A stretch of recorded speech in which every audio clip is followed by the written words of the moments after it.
Hello friends, Namaskar. Welcome to Lok Talks for professional medical guidance, for spirituality and meditation, life coaching, personality development, and travelogues. Thank you very much to be a part of my online YouTube family. Thank you very much. I welcome to you all. Thank you. नमस्कार, मैं doctor Lokesh Bhatia स्वागत करता हूं आपका लोक talks channel पर। मित्रों, आज हम चर्चा करेंगे वर्ल्ड ऑस्टियोपोरोसिस डे के उपलक्ष्य में ऑस्टियोपोरोसिस क्या है, ये कैसे इससे बचा जाए। ऑस्टियोपोरोसिस एक ऐसी अवस्था है जिसके कारण हड्डियां कमज़ोर हो जाती हैं और बहुत ज़रा से झटके से, ज़रा सी चीज़ों, हल्की सी मार से भी फ्रैक्चर्स हो जाया करते हैं। हल्के से स्लिप डाउन हुए रिस्ट डिस्टल इन रेडियस की फ्रैक्चर्स हो जाया करती हैं। बहुत ज़ोर से खांस लिया, ज़ोर से ठसका लग गया, ज़ोर से छींक आ गई, उससे भी हमारी छातियों में दर्द होने लग जाता है, रिब फ्रैक्चर्स हो जाते हैं, वर्टिब्रल बॉडी में फ्रैक्चर्स हो जाते हैं। तो ऐसी परिस्थिति को हम कहते हैं ऑस्टियोपोरोसिस के कारण फ्रैक्चर्स हो जाते हैं। इनको फ्रेजाइलिटी फ्रैक्चर्स भी कहते हैं और ये एक साइलेंट डिजीज़ है। ये एक बिल्कुल, इसके कोई साइंस एंड सिम्टम्स नहीं है कि कोई तकलीफ होगी है तब आप डॉक्टर पास जाएंगे। इसलिए ये एक ऐसा मैनिफेस्टेशन है, ऐसी तकलीफ है जिसके बारे में आप किसी और तकलीफ के लिए जाते हैं और डॉक्टर आपको बताते हैं कि आपको ऑस्टियोपोरोसिस भी है। तो अक्सर आपने देखा होगा कि 75-80 ईयर्स की ओल्ड लेडीज़, 80 ईयर्स के ऊपर के वृद्ध, इनको जो कूल्हे में फ्रैक्चर्स हो जाते हैं, डॉक्टर कहते हैं और जैसे ऑर्थोपेडिक सर्जन्स कहते हैं कि ऑस्टियोपोरोसिस के कारण हड्डियां बहुत नरम हैं और इसके कारण इनको कूल्हे का फ्रैक्चर हो गया है। सो 3 कॉमन साइट्स हैं जहां पे इसके फ्रैक्चर्स होते हैं: डिस्टल इन रेडियस, वर्टिब्रल बॉडीज और हिप के फ्रैक्चर्स बहुत कॉमन है ऑस्टियोपोरोसिस के कारण। अब इसके लक्षण क्या है और संकेत क्या है? जैसे मैंने आपको बताया, ये एक साइलेंट डिजीज है, इसके कोई ऐसे लक्षण नहीं होते हैं। इसे ठीक से, इसके इलाज के लिए खाली हम प्रिवेंशन के लिए जो एफर्ट्स कर सकते हैं वही किए जा सकते हैं। इसके कारणों के बारे में हम समझ लेते हैं। एक है एजिंग प्रोसेस। हर व्यक्ति ने, मेल्स और females, irrespective of their gender, महिला हो या पुरुष हो, सबको ऑस्टियोपोरोसिस होना है, ये तय है, क्योंकि ये एक एजिंग प्रोसेस है। अधिक एज के साथ ऑस्टियोपोरोसिस होना लाजमी है। महिलाओं में जल्दी होता है, पुरुषों में 65-70 वर्ष की एज के बाद होता है। लेकिन ग्रेजुअल बोन फॉर्मेशन, धीरे धीरे शरीर में बोन फॉर्मेशन कम होता जाता है और बोन डिस्ट्रक्शन बढ़ता जाता है। ये एक हार्मोनल प्रोसेस के तहत शरीर में होता है। दूसरा कारण है मीनोपॉज। महिलाओं में ये अधिक पाया जाता है और मीनोपॉज, जब पीरियड्स आना महिलाओं में बंद हो जाते हैं 45 से 55 साल की उम्र में, वर्ल्ड वाइड ये फिनोमेना, चूंकि एस्ट्रोजन की मात्रा ड्रॉप हो जाती है, कम हो जाती है, तो ऐसी सूरत में एस्ट्रोजन एक ऐसा हार्मोन है शरीर में जिससे बोन फॉर्मेशंस होती हैं। बोन फॉर्मेशन और डिस्ट्रक्शन, ये एक ऑटोमेटिक प्रोसेस है जो शरीर में होता रहता है। तो एस्ट्रोजन की कमी के कारण फॉर्मेशन लगभग नहीं होता है, डिस्ट्रक्टिव प्रोसेस बढ़ता जाता है।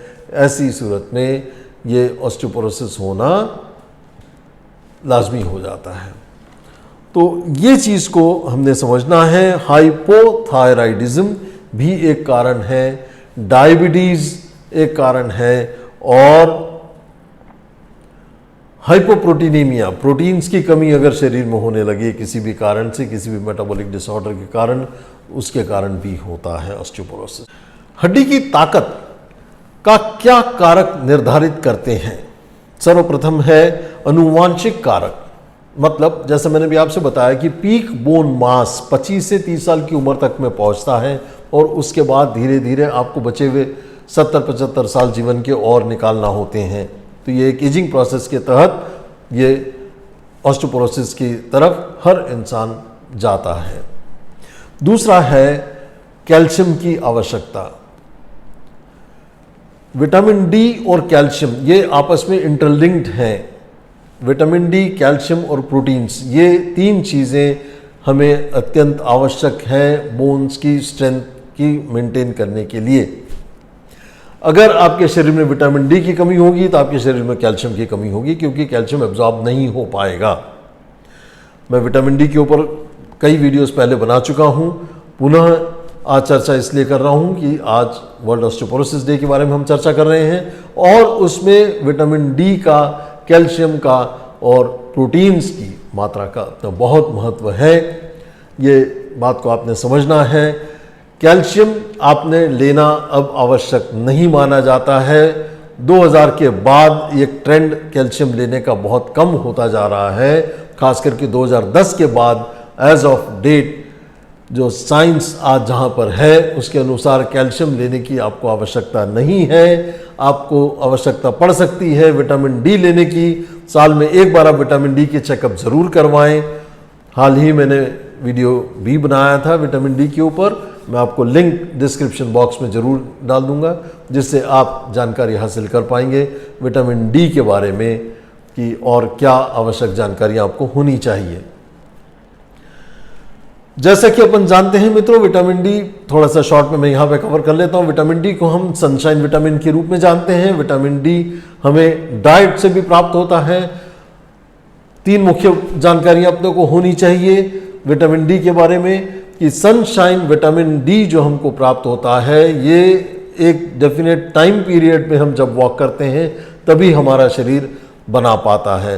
20 मिनट के लिए डेली वॉक, 365 दिन 20 मिनट के लिए वॉकिंग करनी होती है। इंडिया में 11 से 2 के टाइम में दिन में और कतर में 9 से 11 के टाइम में मिनिमम 20 मिनट्स की वॉक। 20% अपना एक्सपोज्ड बॉडी सरफेस होना चाहिए।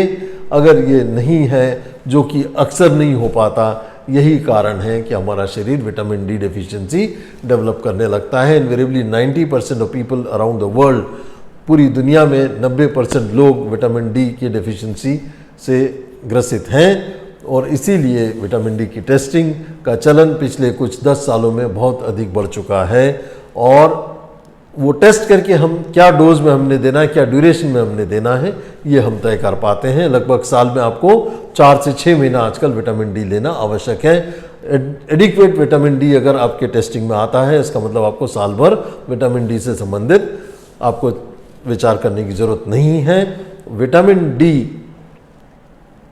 मिनिमम शरीर में 600 से 1000 इंटरनेशनल यूनिट्स तक की आवश्यकता होती है। मैं मेल फीमेल के वेरिएशंस की अभी चर्चा नहीं कर रहा हूँ, इसके ऊपर मैं कई डिटेल में ऑलरेडी चर्चा कर चुका हूँ। कैल्शियम होना शरीर में, अगर कैल्शियम की मेटाबॉलिज्म अक्सर बहुत ऑप्टिमाइज्ड होना ज़रूरी है। अगर विटामिन डी की प्रेजेंस में ही कैल्शियम एब्जॉर्ब होता है, डाइट से एब्जॉर्ब हो सकता है। और अगर ये डाइट में उपयुक्त मात्रा में नहीं होगा तो ये बोन से भी सक करना चालू कर देता है, बिकॉज कैल्शियम की मात्रा शरीर में मिनिमम ऑप्टिमम लेवल पे बनी रहना ज़रूरी है। शारीरिक गतिविधियां मतलब अगर कोई सिडेंटरी लाइफस्टाइल, अगर बैठा ही रहता है सारा टाइम, सिटिंग से जो डैमेजेस होते हैं, sitting is more dangerous than smoking, इस तरह का एक वीडियो मैं पहले बना चुका हूं, आपको डिस्क्रिप्शन बॉक्स में उसकी भी लिंक छोड़ दूंगा।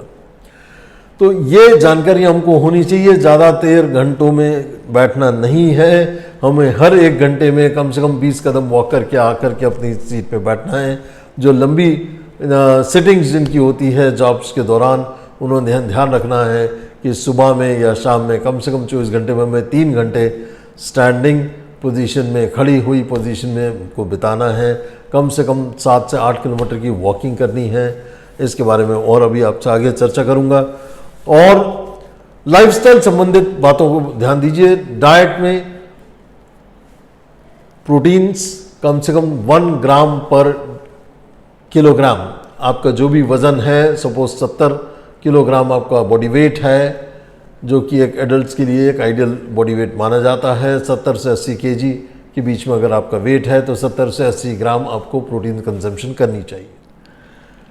शारीरिक गतिविधियां यह हड्डी के द्रव्यमान को बढ़ाने और संरक्षित करने में मदद करता है और हड्डियों को तोड़ने के जोखिम को भी कम करता है।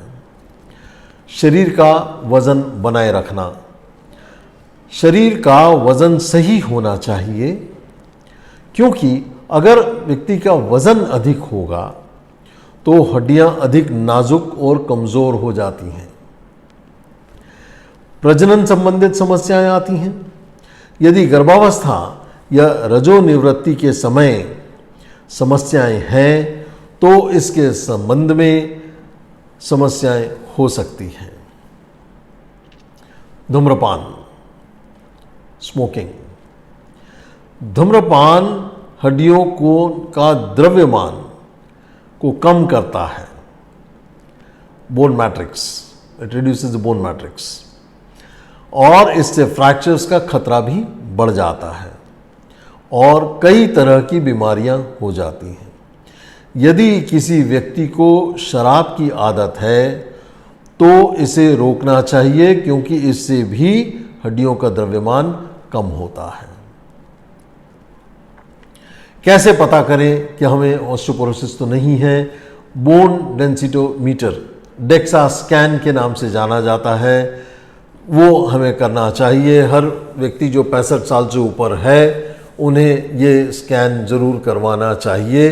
विभिन्न स्थानों पर कई बार फ्री में कैंप्स भी लगते हैं, कई सारे हॉस्पिटल्स में उपलब्ध होती है ये सुविधाएं, और वहाँ जाकर के आपने ये चेकअप करवाना चाहिए। 59 to 60 ईयर्स का एज में सभी लोगों ने डेक्सा स्कैन जरूर करा करके पता करना चाहिए कि उनको ऑस्टियोपोरोसिस तो नहीं है। अब ऑस्टियोपोरोसिस का इलाज क्या है उस पर आते हैं।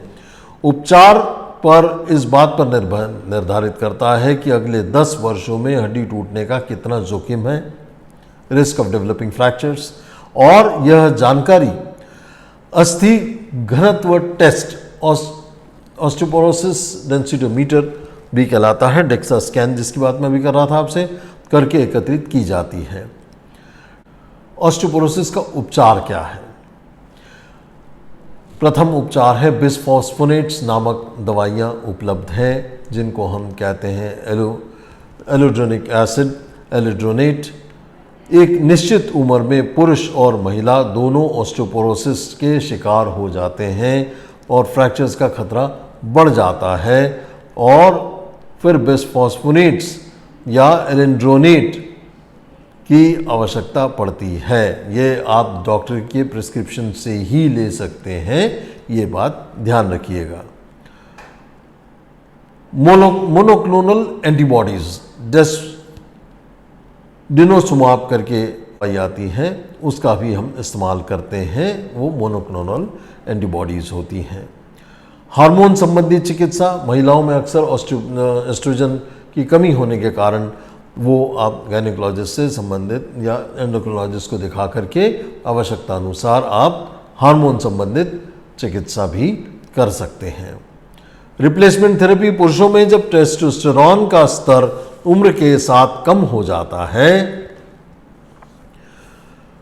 तो स्तर को सुधारने के लिए भी रिप्लेसमेंट थेरेपी की जाती है। अस्थि निर्माण की भी दवाइयाँ उपलब्ध हैं। हड्डियों के वजन को बढ़ाने के वाली दवाइयाँ भी रोगी को दी जाती हैं। यदि उपचार ठीक से काम नहीं करता है तो डॉक्टर इन दवाओं की सलाह देते हैं, जैसे टेरीपेरेटाइड और अन्य इसी प्रकार की दवाइयाँ जो हैं आपको ऑर्थोपेडिक सर्जन्स राय दे सकते हैं। मित्रों, क्या चीज़ों को खाने से हमको बचना है? ऑस्टियोपोरोसिस क्या खाने से हो सकता है, किस तरीके से अपन हाई रिस्क में जाते हैं, उनको अपन पहले समझ लेते हैं। शराब या कैफीन की अधिक मात्रा में अगर आप लेंगे तो आप अपने बॉडी में ऑस्टियोपोरोसिस के डेवलपमेंट की तरफ अपने आप को ढकेल रहे हैं। शीतल पेय या कार्बोनेटेड ड्रिंक्स, जितने भी ये पेप्सी कोला और कोल्ड ड्रिंक्स जितने आते हैं, इनका सेवन बंद कर दीजिए मित्रों। ये आप अपने आप को ऑस्टियोपोरोसिस की तरफ ढकेल रहे हैं। कॉफ़ी या चाय की अधिक मात्रा में ना लें। आप पूछ सकते हैं हम कितनी मात्रा में ले सकते हैं? 1 कप सुबह, 1 कप शाम को, चाय या कॉफ़ी, दोनों में से कोई भी एक, उससे ज़्यादा आप ना लें। 1 कप चाय में 50 मिलीग्राम कैफीन होता है और 1 कप कॉफ़ी में 85 मिलीग्राम कैफीन होता है। Coffee is more dangerous. Coffee 1 cup लीजिए, चाय 2 कप आप ले सकते हैं। ऑस्टियोपोरोसिस में खाने के लिए और क्या अच्छे खाद्य पदार्थ हैं? डेयरी उत्पाद, जितने भी डेयरी प्रोडक्ट्स आते हैं वो अक्सर फोर्टिफाइड विथ विटामिन डी होते हैं, उनमें कैल्शियम की मात्रा भी अधिक होती है, उनका सेवन अपने को करना चाहिए। जैसे पनीर, दही, कम वसा और नॉन फैट दूध, मछली जैसे सार्डिन और हड्डियों के साथ लेना चाहिए। ताजे फल और सब्जियां जिनमें शलगम, केला, ओखरा, गोभी, सरसों का साग, ब्रोकली, पालक, आलू, शकरकंद, संतरा, स्ट्रॉबेरी, पपीता, अनानास, पाइनएप्पल, लाल और हरी मिर्च शामिल हैं। कैल्शियम और विटामिन डी का सेवन हर आहार का हिस्सा होना चाहिए। जितना भी मील्स आप कंज्यूम करते हैं उसमें अपने को ये ध्यान रखना है कि कैल्शियम और विटामिन डी की आवश्यकता की अपने को पूर्ति करनी है। ऑस्टियोपोरोसिस के घरेलू उपचार पे अपन चर्चा कर लेते हैं मित्रों। ऑस्टियोपोरोसिस के विनेगर, यह हड्डियों के में कैल्शियम के स्तर को बढ़ाने में मदद करता और हड्डियों को मजबूत बनाने में मदद करता है। Tofu,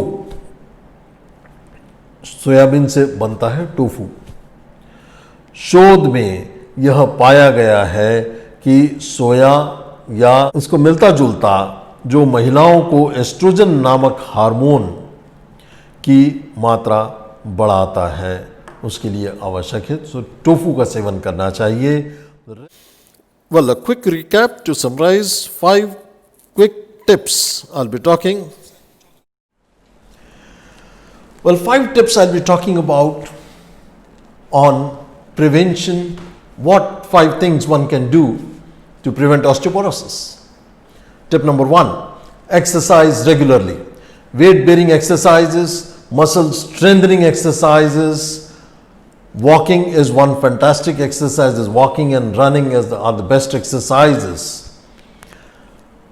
Balance training exercises, core muscle strengthening exercises are the best ones. And one of the best exercise which one can do at home, even in lockdown period as well, a lot of people have done and have started, even I started doing during lockdown period, is Surya Namaskar. Surya Namaskar is one of the best exercises one can do every day regularly. Maybe I'll make a separate video on Surya Namaskar and importance of it, but it's one of the best exercises what I can recommend you to strengthen your core muscles. Exercises, these are the muscles going to work, strengthen your muscles, and these are going to strengthen your bones. Tip number 2, a diet rich in calcium, vitamin D, and proteins. These three are important components in your diet which are going to strengthen your bones. For vitamin D is a sunshine vitamin, we all know that. In India, the timing for sunlight exposure is every day you should be walking from 11 a.m. to 2 p.m. sunlight exposure in India, and in Qatar 9 to 11 is the right time for exposing oneself for sunshine vitamin D. Minimum 20 minutes with 20% of your body surface area exposed. And if this is not possible, then diet rich in protein, calcium and vitamin D. Broccoli is one of them, mushrooms are another things to consume, and egg yellow, whole egg can be consumed to get vitamin D and calcium. Milk, fortified dairy products, this are going to help with your bone strengthening and preventing osteoporosis. The diet is going to provide you only 200 international units of vitamin D, but the best thing what one can have is to get it checked and get supplementations on annual basis. Third is avoid negativity in your lifestyle. Means any addiction, if you have any addiction for that reason, smoking is worst of them. Those who have been smoking, they must give up their habits of smoking at their earliest possible time. I have come across many people in my practice and they have been telling me that no doctor ever told us to stop smoking, whereas we gave them that we are smoking, gave them the history that they have been smoking, and nobody proactively advised us for stopping the smoking. Tobacco in any form is going to de-strengthen, is going to weaken your bones. So, most important thing in your diet and lifestyle practices are to stop smoking. Maintain a healthy body weight, right? The fourth important thing is find out whatever your risk factors are. To bring your doctor's attention, to get yourself assessed on any specific diseases like diabetes can be the one, rheumatoid arthritis can be two, medications which can deteriorate bone health. So, all such risk factors have to be assessed by your doctor. And fifth important thing is you can get regularly on annual basis checked by DEXA scan for osteoporosis. If it is recommended to take a treatment on regular basis to strengthen your muscles, your bones, you must take it. So, these are the 5 important tips for you. Please make sure that you are focusing your health parameters on strengthening your bones. Otherwise, dear friends, your peak bone mass has reached by 25 to 30 years of age, and with that you have to sustain your life more comfortably without sustaining any fragility fractures for next another 70-75 years. So, it is very important for the youngsters to do regular exercises to strengthen their muscles, to strengthen their bones, to focus on the right kind of diet, to focus on the right kind of lifestyle. Never say first time even yes to any kind of drugs consumption. No, first time no, and never yes to any smoking, no single puff even, and never say yes to any drugs and alcohol.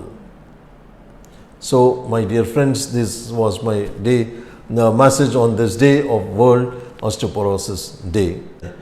तो मित्रों, बहुत बहुत धन्यवाद। जानकारी उम्मीद करता हूं कि आपको बहुत उपयोगी लगी होगी, और आज वर्ल्ड ऑस्टियोपोरोसिस डे के उपलक्ष्य में ये जानकारी आप तक पहुंचाना मुझे उपयुक्त लगा।